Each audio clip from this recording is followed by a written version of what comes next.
الراجل نط من فوق مبنى ارتفاعه 100 متر علشان أخوه الصغير كان واخدينه ناس، ولما نزل على إيديه ورجليه جري زي الحيوان المفترس. الناس دول اتصدموا وداسوا بنزين للآخر. أول ما شاف كده كرايفن كسر الإزاز ونط قدام العربية في الشارع.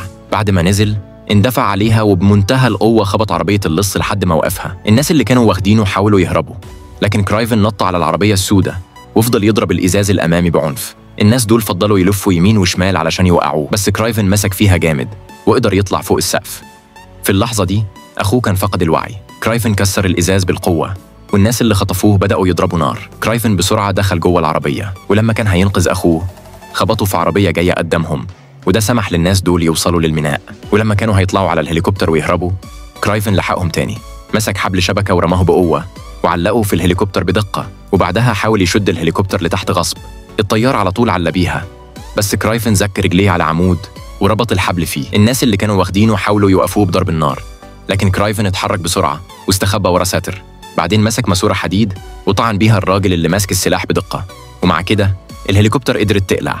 كرايفن على طول نط ومسك الحبل. الناس دول خلوا الهليكوبتر طاير على مستوى واطي، وده خلى كرايفن يتخبط ويتحدف جامد. بعدها اتخبط في عمود حديد فرماه في البحر، وفي الآخر ما كانش قدامه غير إنه يشوف الناس اللي واخدين أخوه وهم بيبعدوا بيه.